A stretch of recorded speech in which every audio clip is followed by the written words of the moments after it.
We're going to start with opening statements, and I guess by prearrangement, we were going to turn to Sherri first. He's literally written or is writing the book on climate insecurity, but kind of set the stage and talk to us a little bit of whatever she'd like, but really about how climate is a threat multiplier. Well, thank you very much, Luke, and it's a pleasure to join all of you. I wish I could be there in person. I love Connecticut. I grew up in New York, sailed the waters of Connecticut, now have a home on Cape Cod. So I feel very much that I am a New Englander, and I love your state and what you do and its connection to our nation's security and to global security, and the broad view that you take on so many issues. So really, thank you very much for having me here today. We just announced that this last August was the hottest on record. And we now have, the most billion-dollar disasters ever in our nation, from climate-fueled hurricanes, wildfires, and storm events and flood events. And we see the effects all around the world. President of the Secretary General of the UN, Guterres, has said we've opened the gates of hell. President Biden calls it, an existential threat. Well, 15 years ago, with the first group of generals and admirals to address the national security implications of climate change, we characterized it as a threat multiplier. And that's the title of my book that I'm about to finish, and that I hope I can come and share with you next year or beyond. But now I'll kind of give you the top lines and the wave tops in a few minutes. So, why is climate change a threat multiplier?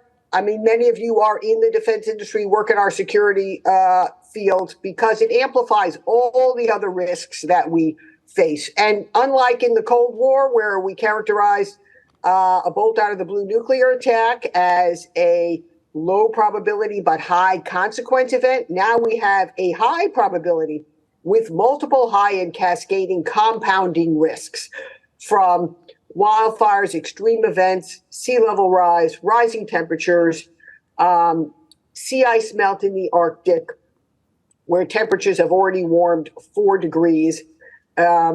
We see both the physical impacts and then the secondary effects of growing food and water insecurity in various places around the globe, compounded by the human security risks of increased migration, and of, countries, small Pacific Island nations, for example, perhaps losing their entire land mass to sea level rise and lack of fresh water in coming years.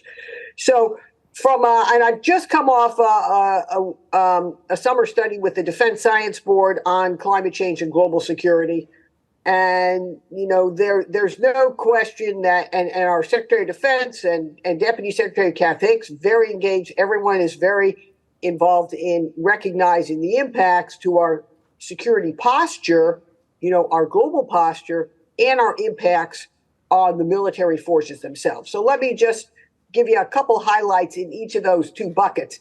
If we look globally, now we have in the Arctic, which during much of my earlier years, when I served in the Pentagon in the 1990s, we had a lot of cooperation. I led a program called Arctic Military Environmental Cooperation, helping the Russians build down and reduce the liquid waste streams from decommissioned nuclear submarines lying in Murmansk and the Kola Peninsula that were a threat to Norwegian fishing grounds.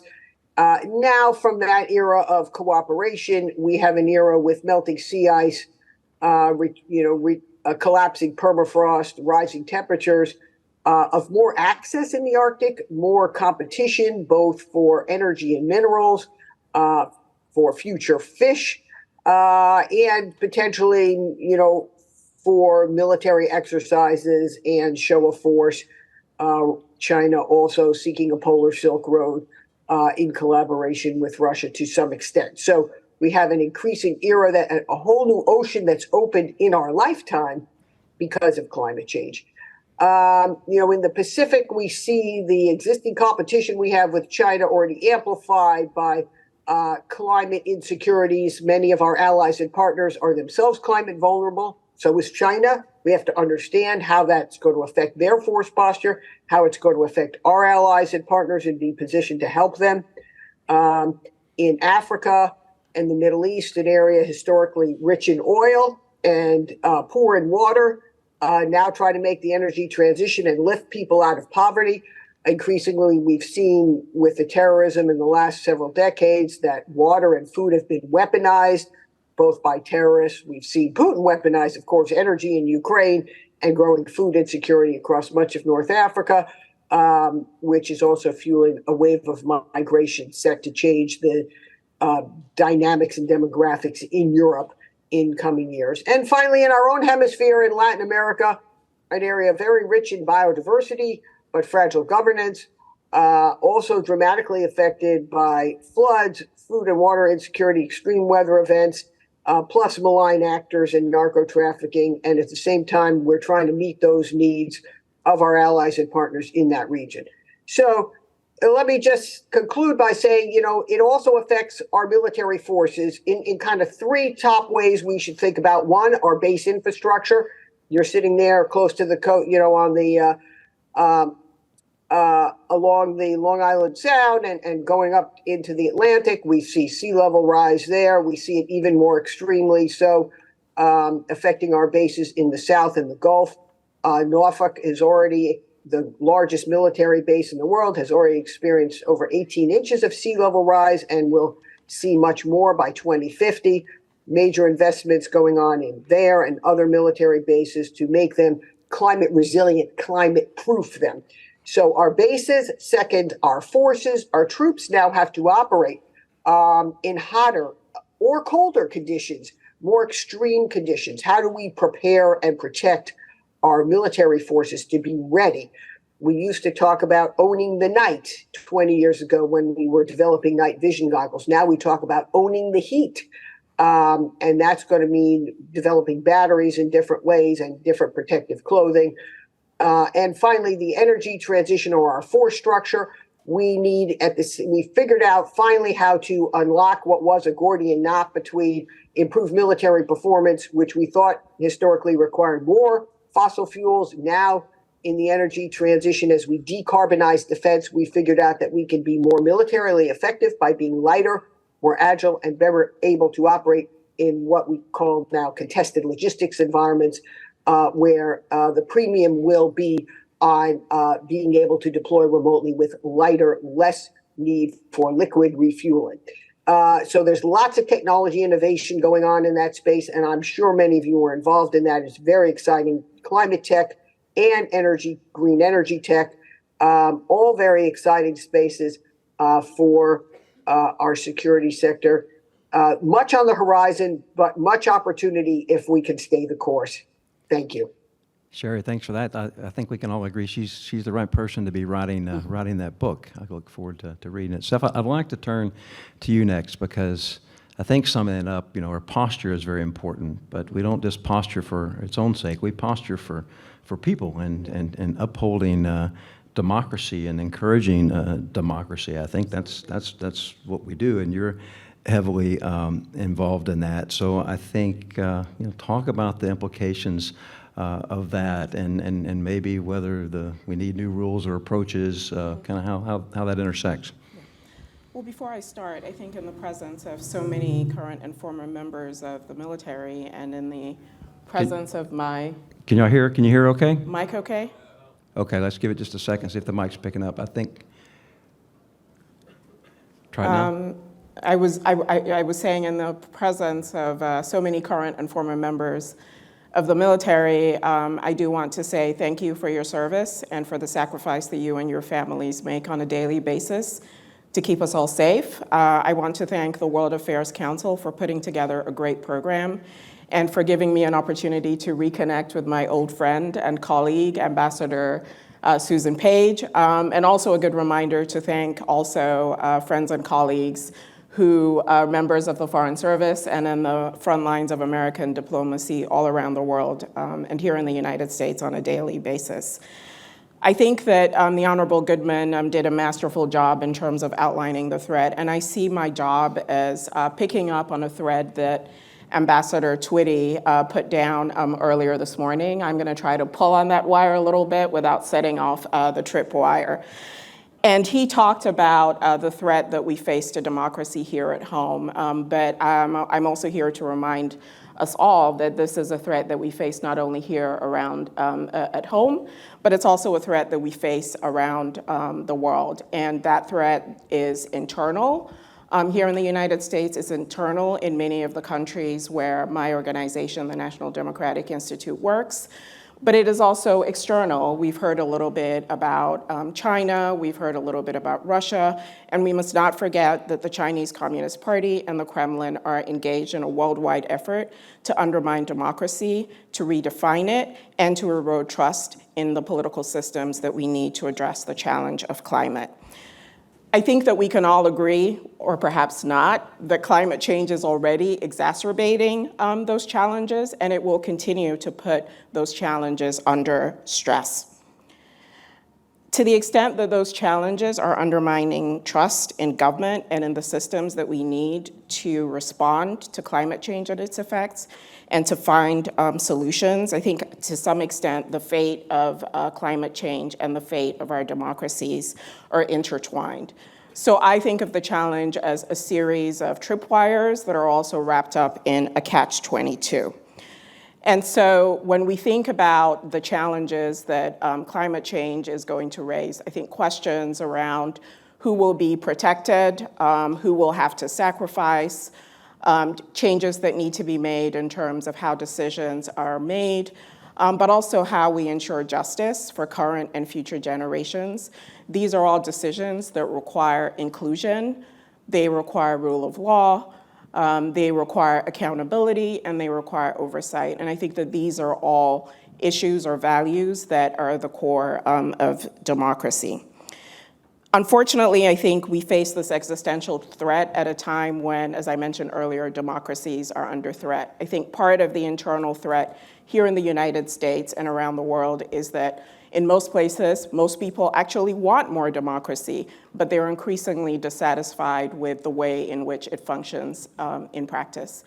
Again, I think General Twitty did me a favor by touching upon some of the issues here in the United States, but we see many of these issues around the world, whether it's in countries in Africa, where some of the critical minerals that we need for climate change adaptations are being sourced and will continue to be sourced in the future, to countries that may literally, unfortunately, be wiped off the map and may have to think about new ways of defining citizenship, new ways of decision-making.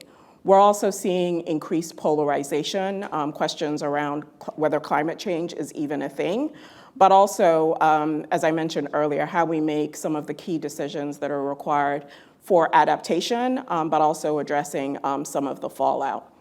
To the extent that these issues are undermining trust in government, I think COVID was also a reminder of how important trust in government is when we need to respond to an emergency. When there's no trust in government, people are less likely to believe information about the steps that they need to take in an emergency.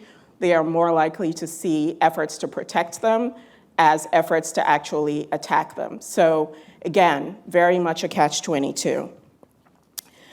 That said, I do think that there is some room for optimism.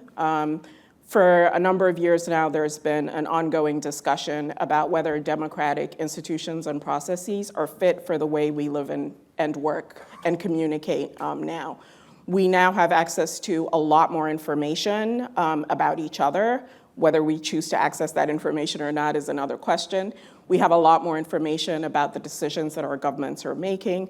But we also see that in many respects, our systems, at least the political ones and processes, function very much in a way that was designed for life perhaps in the 20th century.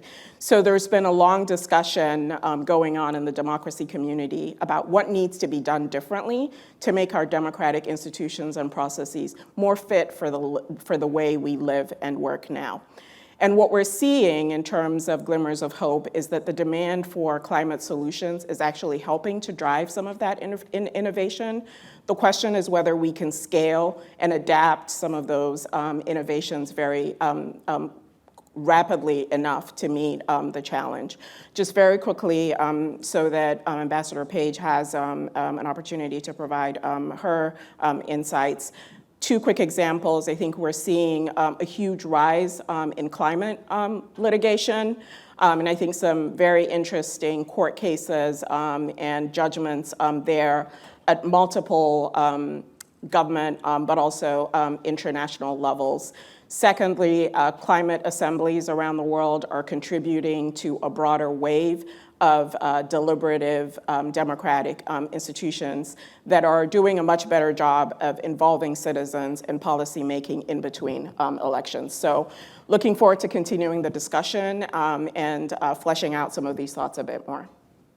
Seth, thank you very much for that. We'll now turn to Susan, and ambassadors can do anything. They're often asked to do anything. I know you've had a busy week, and we've just dropped you right in here, and away we go. But if you're willing, what I would like you to maybe pick up on is we've heard, U.S. leadership is important, global leadership is important, certainly diplomacy is important. Of course, you've been right at the country level where the countries have to work on it. Pick up on that, and maybe what's possible, or what do you see at kind of at the international diplomatic level? First of all, I also would like to say thank you so much for this amazing event. I'm just really in awe of the organization, all of the different world affairs councils coming together with the military from all of the different services. And so thank you all for your service. Thank those of you who served in the past. And thank you, Seth, for recognizing the diplomats and the aid workers, all of us who also sacrifice, hopefully so that the military doesn't have to come in. Well, I do want to pick up a little bit on that last thread that Seth made, which really is about the changing global nature of the world and whether or not even organizations such as the UN are fit for purpose, and our relationship as member states to these global bodies. And so I think I would like to start with just saying who didn't attend the UN General Assembly as world leaders, because I think it really signifies something quite important. And the nations that did not attend, I mean, in terms of their leaders, not that the nation didn't show up, but the General Assembly is the annual summit where the world's leaders come together. It's not the world's foreign ministers, it's not the world's ministers of state. It's for the presidents and prime ministers. And the leaders that chose not to attend this year, just to mention a few of the big ones, China, France, India, and Russia. So those are two of the bigger threat countries, right? And three of these countries are also part of the BRICS nations. Now, BRICS started back in 2006, actually as BRIC. It was Brazil, Russia, India, and China. And I think in 2009, South Africa was added. It was really meant to be kind of a gripe group that was did not like the current world order with the US and Europe being sort of the lead and the US dollar being central. But at their recent summit, the BRICS member states admitted 6 new members out of the 40 who had actually applied for membership. So the newly admitted members include Ethiopia, Egypt, Iran, Argentina, Saudi Arabia, and the United Arab Emirates. So if we think about these different countries, I think one of the things that the US has to do is to stop looking at each and every issue as in its lane and be more adaptable and willing to understand the dynamics that exist both between individual nations and their citizens, but also the relations we have with those countries. And with respect to climate change, what are they doing on climate change, and what are we doing? So when you think about Saudi Arabia, for instance, as Seth just mentioned, many of these countries in the Middle East, Saudi Arabia and the UAE and African nations, some of which are in BRICS, some are not, they are big oil producers. Some of the BRICS members are consumers. But most of them are extracting, whether it's energy or other sources, uranium, coltan, all of the things that go into the manufacturing of products that we use every day and that are contributing to the fossil fuel industry that is making the planet increasingly fragile. But Saudi Arabia and the United States are in the midst of discussing a defense pact.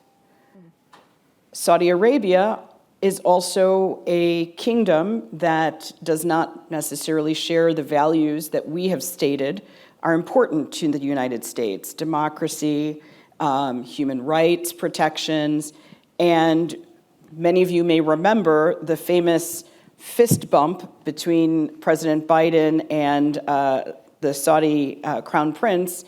That was meant to be a way to not have a relationship, but the fist bump got more attention than had he not greeted him at all. So again, I want us to have time to discuss, but I think that we have to remember about all of these interconnections. So what is our relationship with Saudi Arabia as just one country, which is also involved in places that we don't necessarily want them to be involved in, like Sudan, and also the oil, all of these sorts of things that are playing on the relationship, and we need to be engaged at all levels and not so segmented. All right, thank you for that. I think we've connected some dots here. We're going to go a couple of rounds and then get to questions. Because I have a sense there's probably a few out there, and I think this logically follows, cooperation, competition. I'm going to ask each of you to a few points that we ought to really be paying attention to, and maybe in the context of energy advantage versus access, because you have both. We want to be on top, and there's plenty of folks in the world that just don't have any energy at all, but you don't have to want to, but kind of points of cooperation and competition that we ought to be paying attention to, either with promise or peril. Who wants to jump in first on that? Sherri, you got any points you want to make on that? Just because you're out there in the ether, I feel like we ought to let you jump back in. Okay. Thank you. I do think we are in the largest industrial revolution now in 100 years as we make the once in our lifetime transition from primarily fossil energy to the future. And we see that in so many ways. And I'm reminded, of how the Defense Department and the security sector has often been a leader in these technological changes. If you think back both to the U.S. Navy and also to Churchill's decision in World War I of moving the British Armed Forces, the British Navy, from coal to oil. That repositioned our forces, Western forces, to seize the future. And we are in that same moment now, where we need to take advantage of better batteries, hydrogen, small modular microreactors, solar, wind, renewables, geothermal. It's all of the above, fusion in the future, decarbonizing to the best extent possible the fossil fuels we still need to use, in the transition. So, and here's where I think that, in certain sectors, the Department of Defense can really lead by example. in areas where it's a primary user. For example, the Department of Defense is the single largest energy user in the U.S., but you have to keep that in context because it can't move all markets. Most of the energy is used to fly aircraft. So, sustainable aviation fuels, but also more efficient aircraft. So one of the technologies being developed today is called blended body wing, a new aircraft design that saves 30% on fuel efficiency. So we often forget that efficiency is the first, is one of the major savings that we have in this area. So as we transition to sustainable aviation fuels, new aircraft design, sustainable maritime fuels, new, better propulsion systems for ships, we're going to see so much advantage and ways of refueling also, because that also puts us in the frame of, if we have to refuel in a fight in the Pacific, we're very vulnerable. So we need to find ways to reduce that contested logistics, particularly for operating the maritime environment. And at the same time, that allows us to better position our forces. Now, we all, in terms of climate, we need improved predictive capability.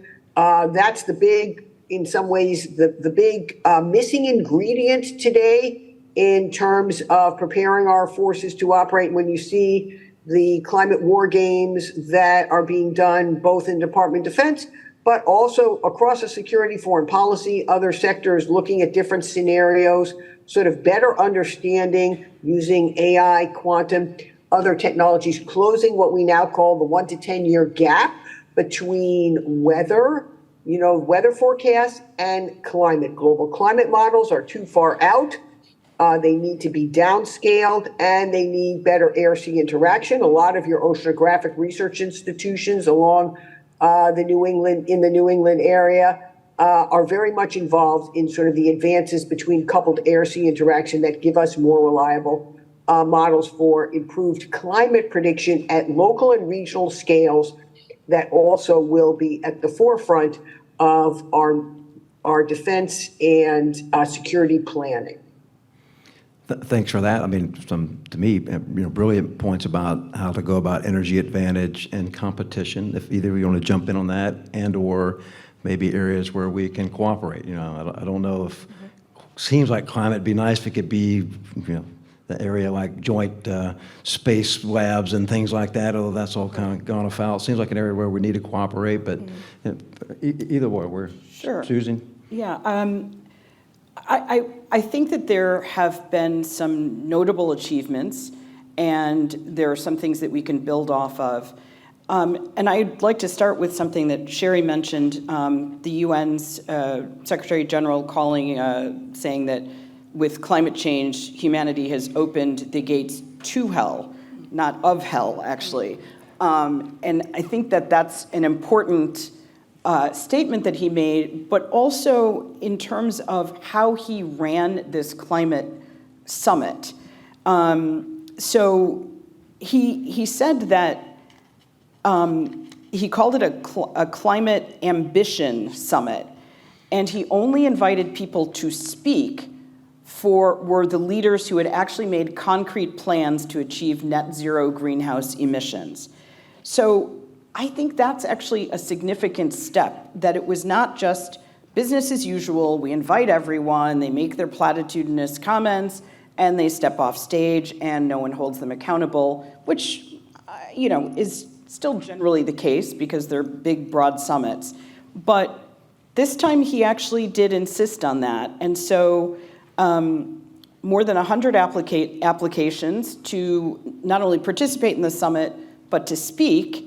And the UN actually released a list of only 41 speakers. And notably, it did not include, once again, China, the US, the UK, Japan, or India. At the same time that the summit was happening, on the same day, this past Wednesday, 2 days ago, the UK Prime Minister, Rishi Sunak, he chose to announce that he was adopting a more, quote, pragmatic approach to achieving net zero carbon emissions by 2050, including pushing back a ban on the sale of cars fully run on fossil fuels and easing energy efficiency targets for rental properties. So that's a bad one. On the other hand, some of the achievements and where I think we could build on was Germany's commitment to a fund that finances climate action in developing countries, and Brazil, who said it would reach zero deforestation of the Amazon by 2030. That's a major reversal of former President Bolsonaro's approach. That's something that's actionable that I think we could work with when we couldn't really work with Bolsonaro. Previous administrations might have been able to work with him, but this administration seems much more inclined to do so given that changed approach. So I see those sorts of things as possible. And then I would lastly kind of remind people of the Prime Minister of Barbados, who has been a really avid and active champion of climate change, who said, we must take this just as seriously as we're taking the war in Ukraine. So.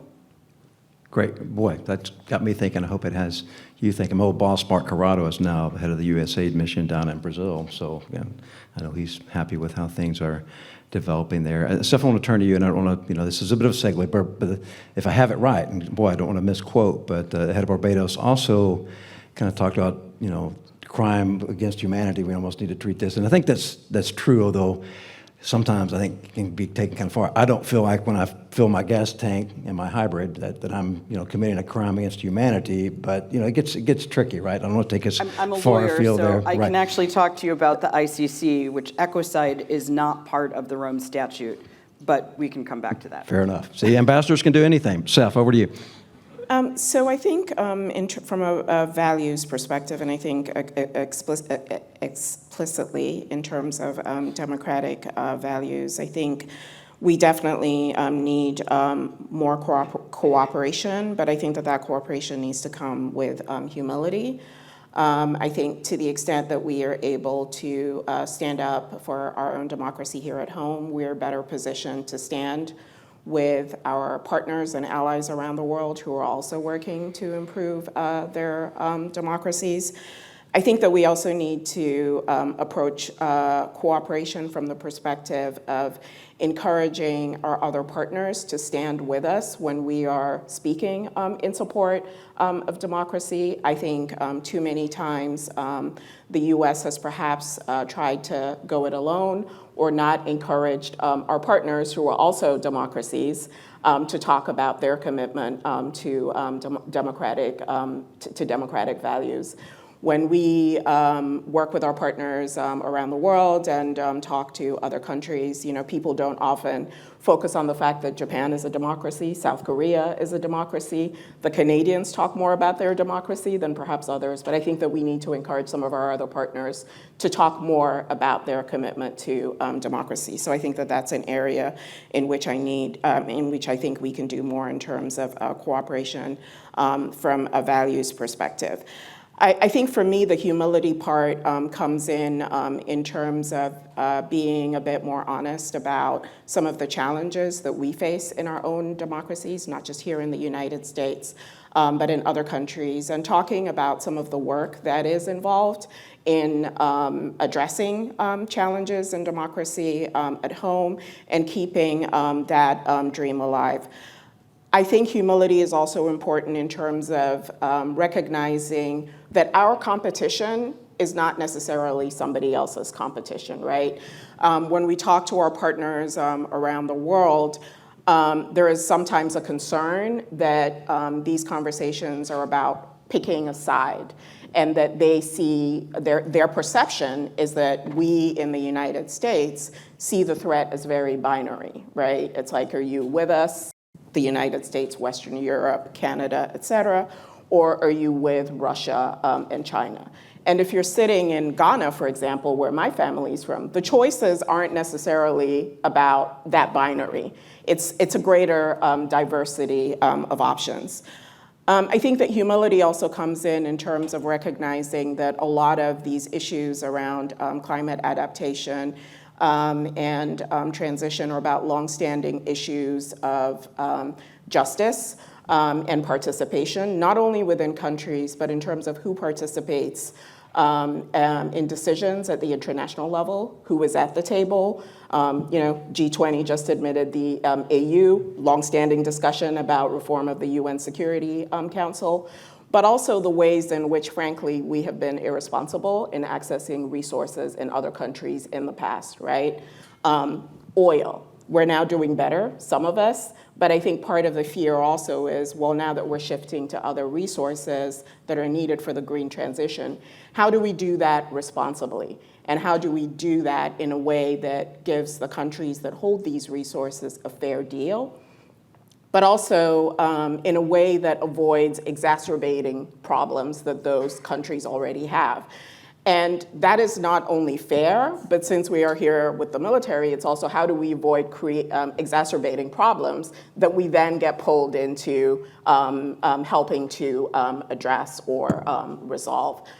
So I think that those are some of the things that I've been thinking about in terms of cooperation and competition. Could I add to that?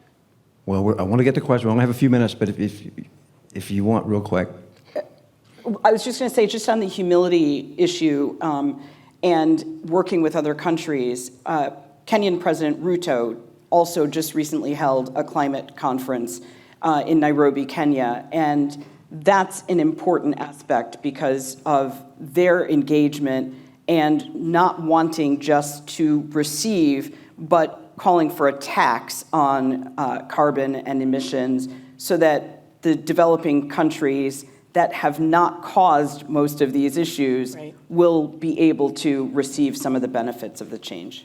Yeah, how Africa goes, and of course, still the nearly 600 million people in sub-Saharan Africa have no electricity. How that develops is an important piece of this puzzle. I appreciate you really talking about the access as well. We had so many areas we had hoped to get into. We knew 45 minutes wouldn't allow for that. We've got to get a few questions in here. They got to be out there. Who's got a question? We have an issue with mass migrations already, very often tied to climate change. However, there's an interface between people trying to escape totalitarianism and trying to escape climate change at the same time. We see that certainly in places like Sudan. We see it in our own hemisphere in places like Nicaragua, Cuba, Venezuela, who are totalitarian regimes, as millions of people are leaving. What is the interface between the movement toward totalitarianism, mass migration, and climate change due to mass migration? Well, we could have a whole separate session on that, but I'm going to turn to Susan to give us a...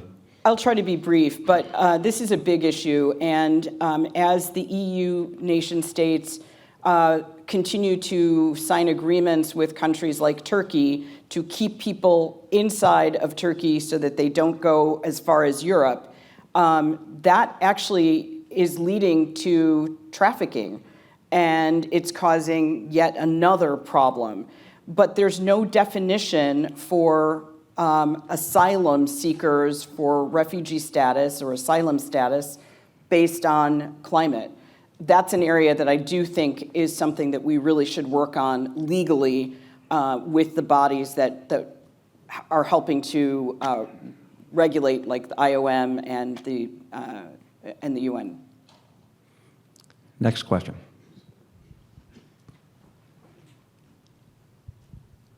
My question is focused for the Honorable Sherri Goodman. You talk about climate change as a threat multiplier for U.S. security and global security. However, not all nations are as inclined as the U.S. to make actionable change based on these threats. How can we create a global military buy-in, per se, for this global issue? Well, great question. I lead the International Military Council on Climate and Security. We have over 40 nations involved, and all come and bring to it their own considerations and concerns on climate and security. We're always trying to attract new members. The ways we think about in the U.S. may be different than in Kenya or in Bangladesh or in Chile. And that's fine. I think I'm a big advocate of what I call climate security cooperation, which connects diplomacy, development, and defense. Defense often the junior partner in this effort, because really the military is not going to be the solution to the climate problem. It has to get its own house in order and lead by example. But really, these are civilian-led and diplomatic and development solutions, which require robust security. So I do think there's growing climate security cooperation. I see it particularly in the defense space. We've now shared something called the Defense Climate Assessment Tool with half a dozen of our allies and partners. We're going to share it with more. The Defense Department is just about to kick off sort of a 12-nation collaboration with various allies and partners on climate security specifically. And in one hat that I wear working for the Secretary of State as the vice chair of his International Security Advisory Board, we're also looking at how to deepen climate security diplomacy, which is beyond what Secretary Kerry leads is what happens in the Conference of the Parties and mitigation of emissions, all extremely important. We have to do that, but we also have to work on building resiliency and adaptation. Some of that happens, of course, through international finance institutions and a variety of UN mechanisms, but a lot of it happens through both bilateral and multilateral and new combinations of diplomatic partners. I've seen in the very robust engagement we've had in the Indo-Pacific, and partly as a way to counter Chinese influence, that it also has taken on addressing the climate insecurities of, for example, our Pacific Island allies and partners who were existentially threatened, maybe wiped off the map. We could do and can do the same in Africa and in the Atlantic. One of the announcements at the UN this week was a new partnership on the Partnership for Atlantic Cooperation, bringing together Europe, Africa, South Latin America, and the Western Hemisphere to understand and build a more robust partnership there. There can be climate security cooperation that benefits allies and partners and also helps militaries, where appropriate, in countries where they are civilian-led and can be a positive force for change, help lead by example. All right, we're going to leave it there. I hope you'll show your appreciation and thanks to our panelists. If you ask me, we'll just put them in charge and we'd maybe be in better shape on this. I sure learned an awful lot